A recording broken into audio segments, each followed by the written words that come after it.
Bismillahirrahmanirrahim. In the name of God, most merciful and compassionate. If you permit, I'll continue explaining the rest of the wise saying of Imam Ali alayhi salam. In some copies it is wise saying number 30, in some others number 31. Anyway, the text is the same. However, sometimes in some copies the number might be different. So I explained, part of the wise saying of Imam Ali during the past weeks, as Imam said, alayhi salam, when he was asked of Iman, and then he said Iman is based on 4 pillars, on 4 bases or foundations, ala sabri wal yaqeen wal adli wal jihad. That the 4 pillars or the 4 components of Iman consists of as-sabr, patience, forbearance, yaqeen, certainty, adl, justice, and jihad, struggle for the sake of God, or struggle in the path of God, jihad. And then Imam subdivides each pillar into another 4 divisions. We try to explain each subdivision roughly in detail until we came to justice or al-adl, which is the 4th division, and it is itself subdivided into 4 another divisions. Al-adl. Of course, in order to explain this wise saying, I try to draw upon some commentaries. Mainly, I try to concentrate or focus on the commentary by Muhammad Jawad al-Maghniya. Muhammad Jawad al-Maghniya says anyone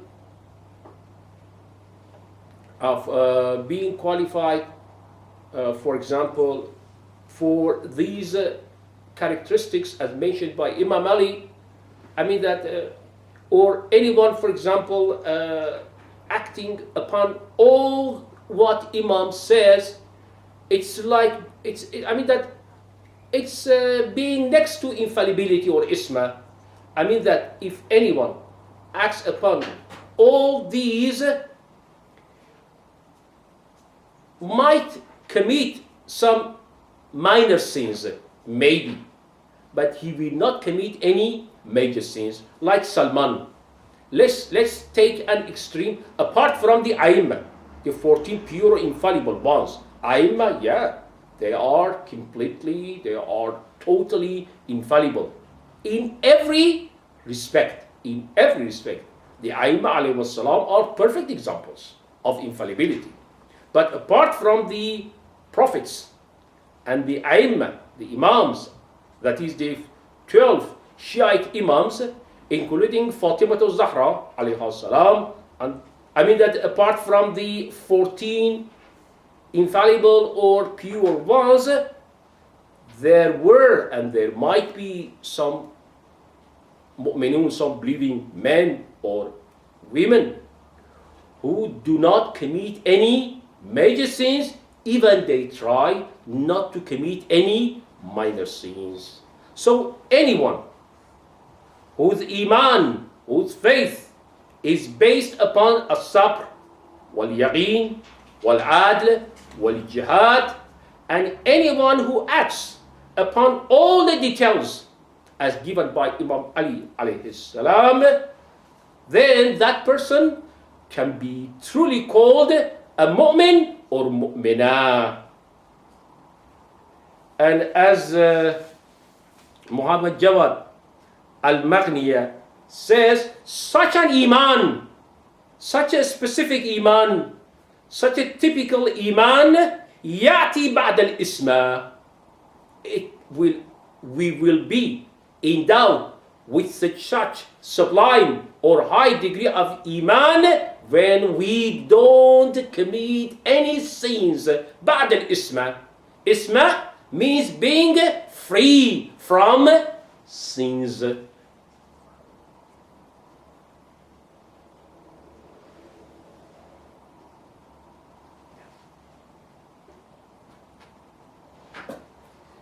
This kind of Iman is Iman in its true sense, in its specific sense.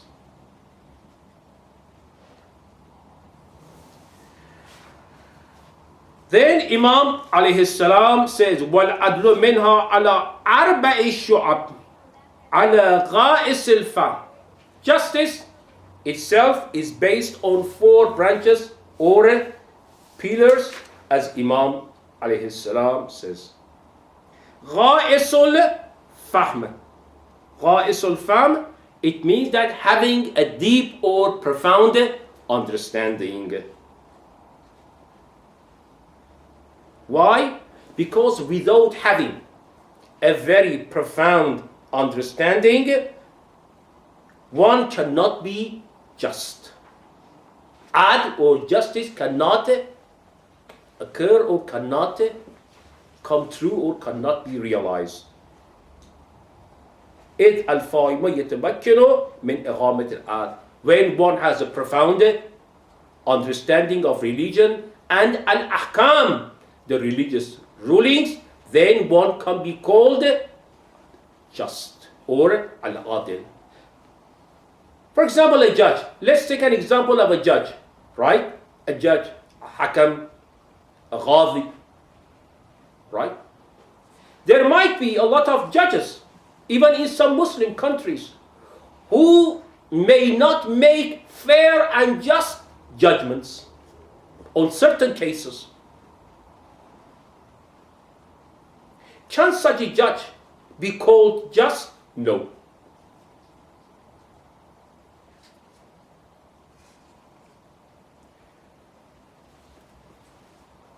So, 1, قائس الفهم.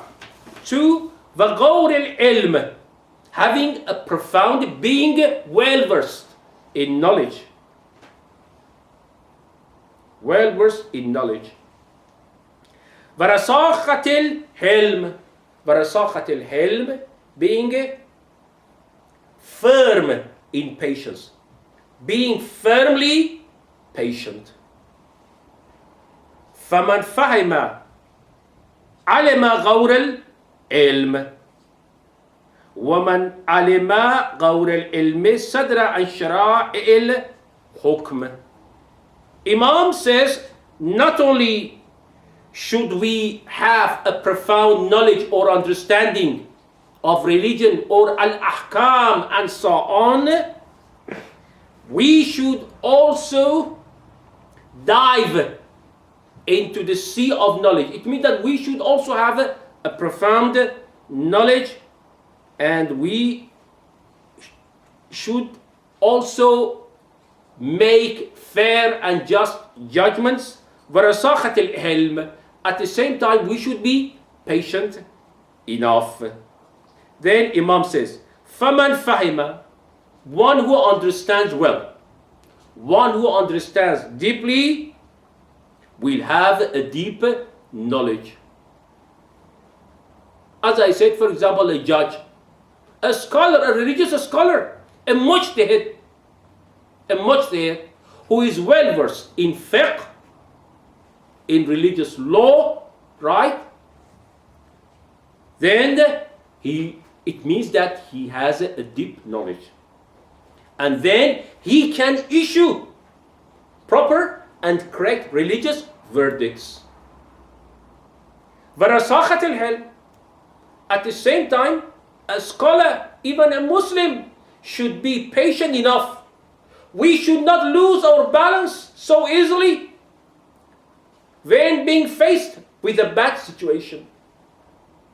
We should try to keep our balance. We should try to be forbearing, patient enough. فَمَنْ فَهِمَ عَلِمَ غَوْرَ الْعِلْمِ وَمَنْ عَلِمَ غَوْرَ الْعِلْمِ صَدْرَ عَنْ شَرَائِعِ الْحُكْمِ. Anyone who understands well, who understands deeply, anyone then that person will have a deep knowledge, and anyone having a deep knowledge will drink from the fountain of Shara'i al-Hukm, from the fountain of religion. He will be like a person who has quenched his thirst.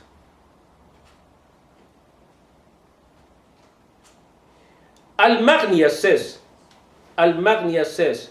a person who has a deep knowledge is one who can apply his knowledge, right, to its specific instances.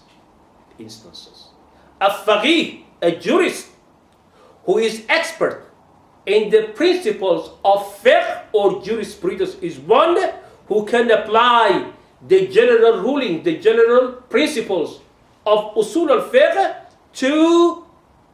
to their specific cases. So, it will not be sufficient just to memorize and learn. There might be so many scholars who have a lot of knowledge, but who can't apply their own knowledge properly, or who can't apply their own knowledge to its proper instances or cases.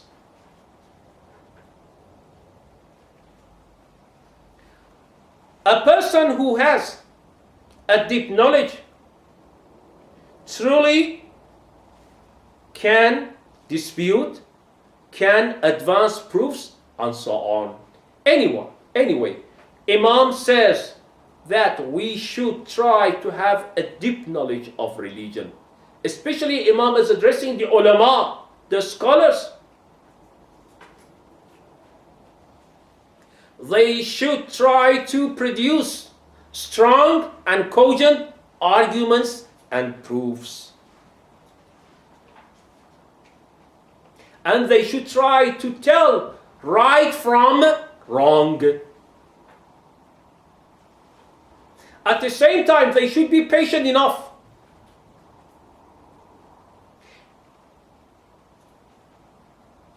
because if a just person gets angry, then he can't distinguish right from wrong.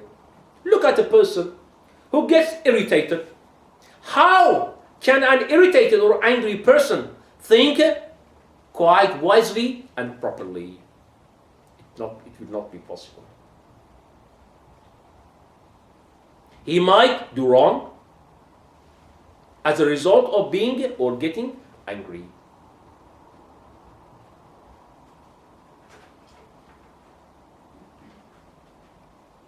It may not be possible, of course, for every person, all right, to find a very, very deep understanding, for example, of religion, or to acquire a very deep knowledge of the religion or of the religious rulings, but we should do our best. But a scholar, a religious scholar, who claims to be an alim,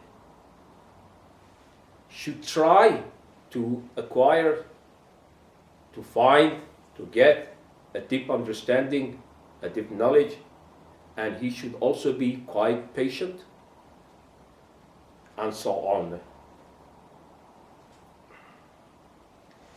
Then Imam says, jihad. Jihad, in the past it was translated as the holy war. But the correct equivalent for jihad in English is struggle for the sake of God, or struggle for the cause of God, and so on. Jihad. وَلَهُ أَرْبَعُ عَلَامَاتٍ. Jihad, or struggle in the path of God, is also based on 4 pillars. Al-amr bil-ma'ruf wal-nahyu anil munkar.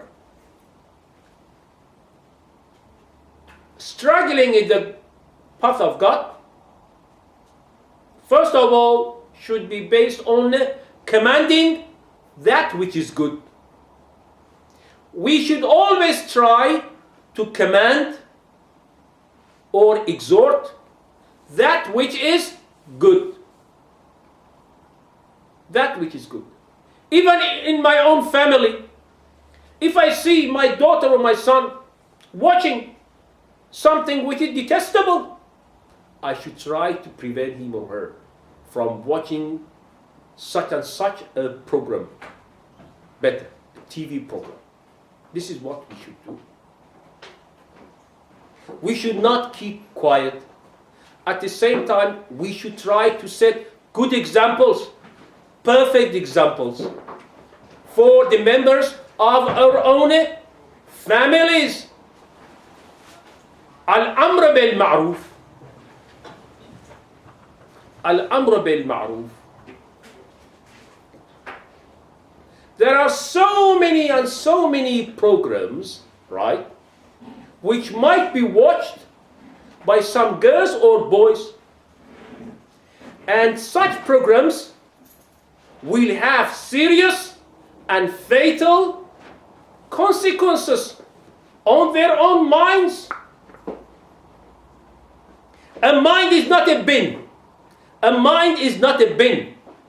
A mind should not be filled with the rubbish which is frequently offered by different programs. Now, a mind should be filled with that which is good. This is one point. But nahyu anil munkar. But nahyu anil munkar, it means that we should forbid, even indeed, if not possible in words. Sometimes it might not be possible in words. At least in deeds, we should try to keep away silently, quietly, from that which is forbidden. Sometimes it might be out of our own control to forbid that which is bad. It depends on the circumstances, at least by abstaining. By abstaining. والصبر والثبات في ميدان القتال. We should be patient at the same time. We should be patient. We should not lose our control while facing something which is forbidden or hateful. At least patient. It depends on the circumstances. والثبات في ميدان القتال. A mu'min or mu'mina is always in a state of struggle. In a state of struggle. It depends on the type of jihad. Jihadul akbar or jihadul asghar. Here I am addressing jihadul akbar. Jihadul akbar. في ميدان القتال, a mu'min or mu'mina is always struggling at battlefield. At battlefield. We are always struggling. We are always combating.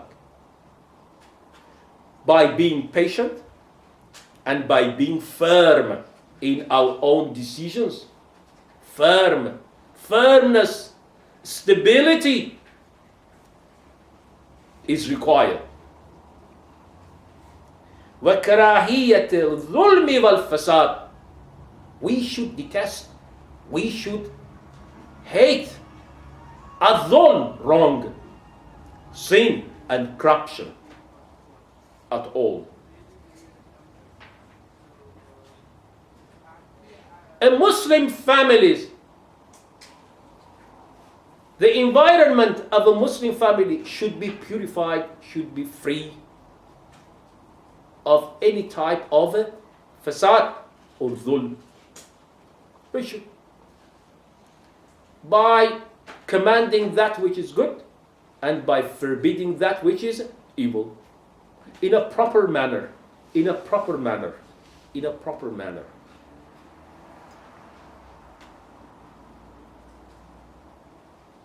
So all these pillars, in fact, underpin faith or iman. So, the iman or the faith, which is addressed by Imam alayhi salam in this wise saying, is al-imanul kamil, perfect faith, perfect faith. Al-mutaqim lil-isma, which is next to isma, next to isma, not isma itself, because isma or infallibility in its true sense is specific or unique to the 14 pure ones or the 14 infallible ones, يعني النبي صلى الله عليه وآله وسلم and his daughter Fatima الزهراء عليها السلام, and the 12 Shi'i Imams. But this isma is adjacent to, next to isma, next to isma. Salman, who was one of the greatest companions of the Prophet sallallahu alaihi wasallam, can be cited as an example of this iman, Salman was next to infallibility, He used or he would act in a righteous manner without committing any sins, especially any major sins. Al-Muqaddas al-Ardebili was one of the greatest Shi'i scholars. Al-Shaykh al-Ansari, Al-Akhund al-Khurasani, Al-Sayyid Abu al-Hasan al-Isfahani,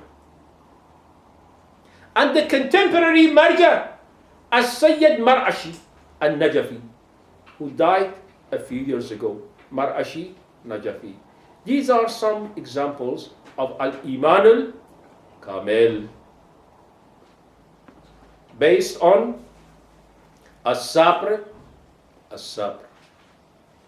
al-Yaqeen, al-Adl, al-Jihad.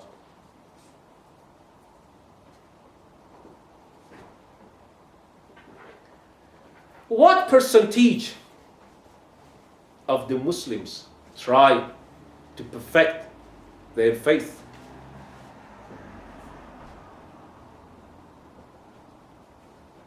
As required by Imam Ali? God knows best.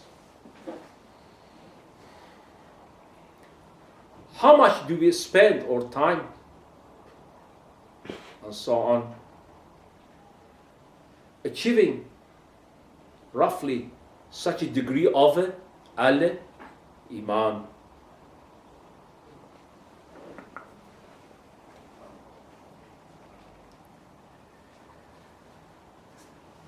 Right.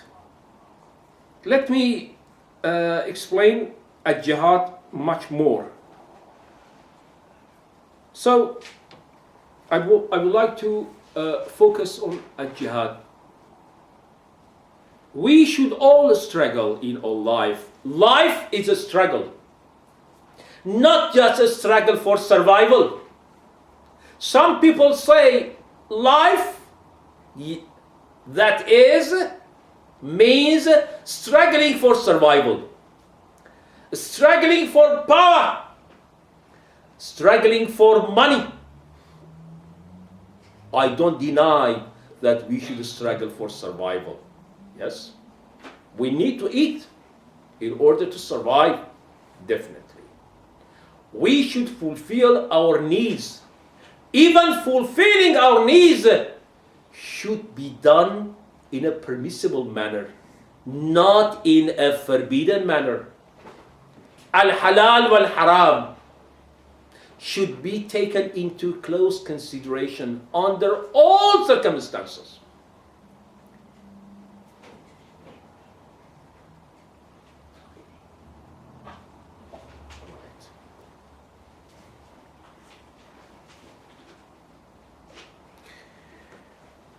So, al-amr bil-ma'ruf wal-nahy 'anil munkar is that it is not possible, to lead an easy life in this world. A mu'min or mu'minah is always in a state of struggle. Always. So a mu'min or mu'minah cannot have an easy life, but a difficult life. A difficult life. Because we should be so careful not to commit a sin.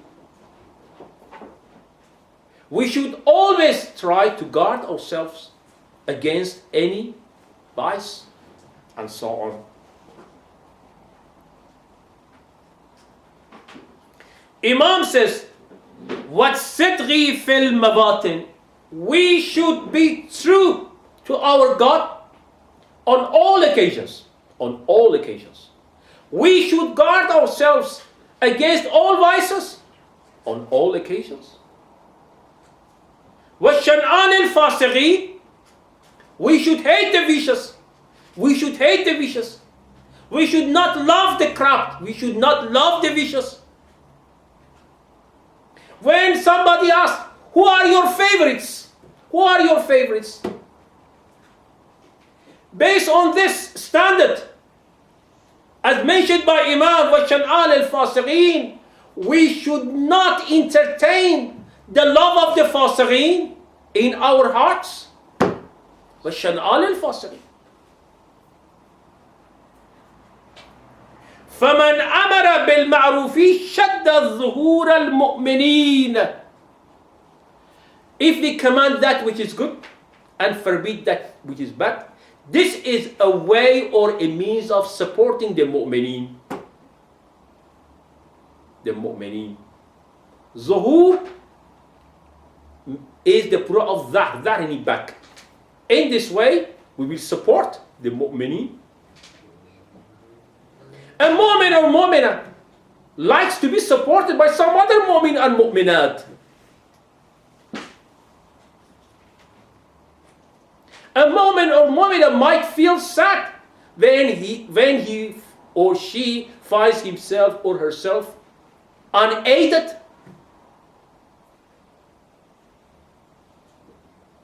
So the mu'min and mu'mina should join hands. Join hands against fasad. Either silently, it depends on the circumstances, or in deeds, or in words. It depends on the circumstances. It depends on the circumstances. At least by turning away from, at least by hating,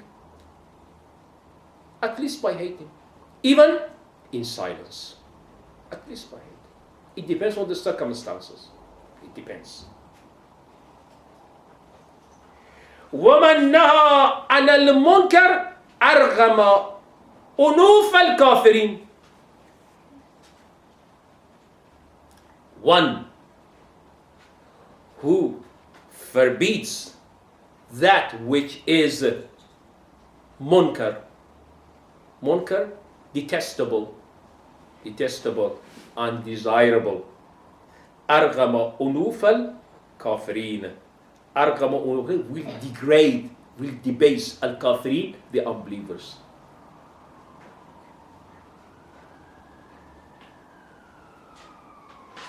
At least my children, at least by keeping away, by turning away from that which is undesirable, detestable.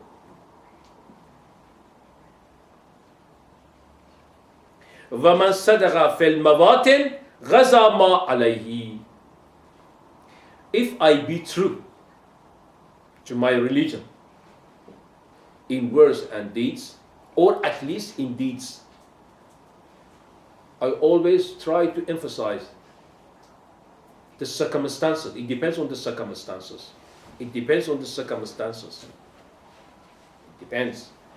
فِي الْمَوَاطِنِ, in all occasions. غَزَى مَا عَلَيْهِ.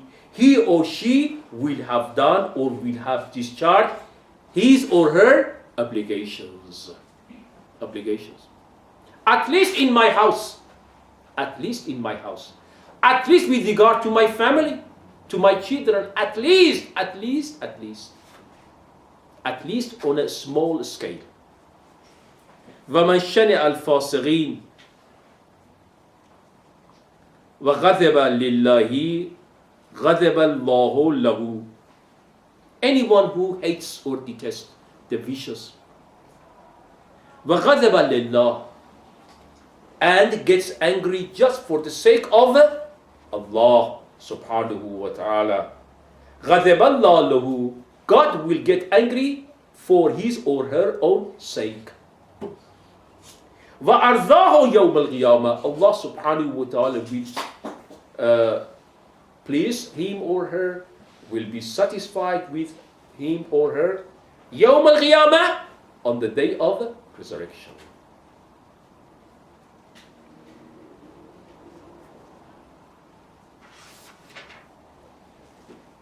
This is an image of the life of a true believer in this world. This is a clear picture of the life of a believing man or woman in this world.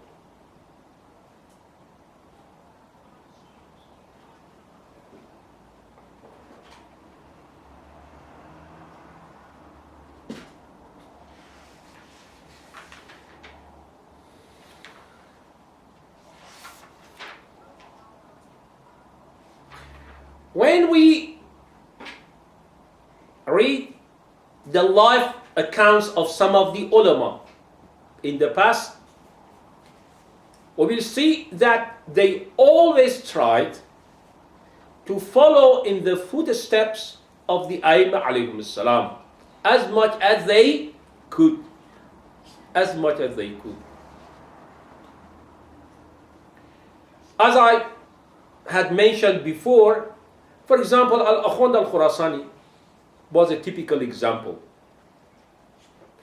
Salatul Layl, they never missed the night prayer. Never. As-Sayyid al-Mar'ashi, Al-Shahabuddin al-Mar'ashi, Rahmatullah alayh, whom I met when I was a high school student in Rome, together with my master and some other students, in his own house. In his own house. He was really a perfect man, a great man, in every respect. So al-ulama, al-kibar, the great scholars, they never missed their night prayer. It is mustahab, it is not obligatory to perform the night prayer. But if anyone performed the night prayer, so much the better. They used to read the Quran as much as they could. They never tried to entertain the love of the world in their own hearts. They always tried to discharge their own religious obligations, primarily al-wajibat, the obligatory acts of worship, primarily, as exactly and as punctually as possible. First of all. Secondly, they always try to do al-mustahabbat, the desirable acts, as much as they could. Thirdly, they always tried to sort out the problems of some of the mu'mineen when they resorted to them. They never tried to respond negatively. Sorry, I am very busy. I can't. Some people even might tell a lie. I am so busy. I have nothing to offer. Sorry about that, sorry about that.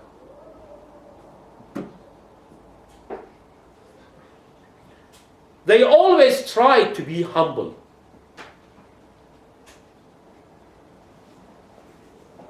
I'm sorry.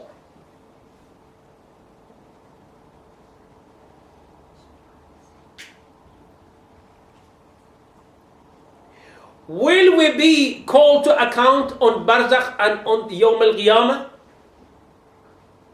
For any specific instance, for any, even the slightest act? Yes, especially al-ulama. Especially al-ulama. the ulama will be treated as exactly as possible. Al-ulama primarily, yes. Even for the slightest act, they will be called to account, primarily.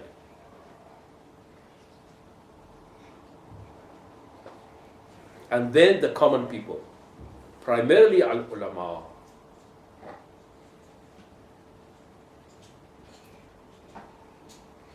Many problems which are usually seen in our society, in some Muslim societies, the ulama should be held responsible for those problems. So the ulama should do their best to inform the people, to make the people acquainted with the religious rulings and so on. An alim who is a lover of the world and who tries to acquire knowledge in order to gain power will not be counted as an alim in the true sense of the word.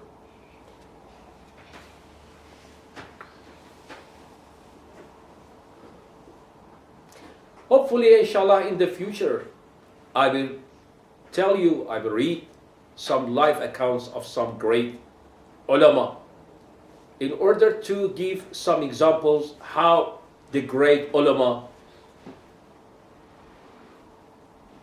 used to live. And I will let you know, inshallah ta'ala, about the lifestyles of some of the ulama.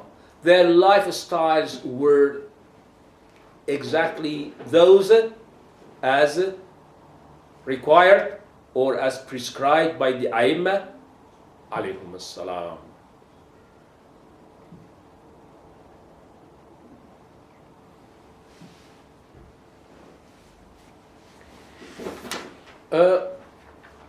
I have almost finished explaining this wise saying of Imam Ali. I hope that the explanations as given by me might be of some help, inshallah ta'ala, of some use. The wise saying itself is excellent. However, my own explanations might not have done full justice. I am sure that the explanations I've given by me will not do full justice to this kalima or wise saying of Imam Ali alayhi salam, but I did my best to communicate or to convey just a brief summary of this wise saying of Imam Ali alayhi salam. Inshallah, we should pray Allah subhanahu wa ta'ala to help us strengthen and develop our sabr or patience, our yaqeen or certainty, our ad or justice, and our jihad, our struggle, inshallah ta'ala, for the sake of Allah subhanahu wa ta'ala, by following the precedents as set or established by the A'immah or the holy Imams alayhum salam. Especially what a mu'min or mu'minah should do is to, we should try to train, the children, the young generation, as much as possible in order to guide them in the path as prescribed by the A'immah alayhum salam. However, it is very hard, it is very difficult, but inshallah ta'ala, Allah subhanahu wa ta'ala will help us if we be pure and sincere in our own intentions. All right. So, any questions, please? Any questions?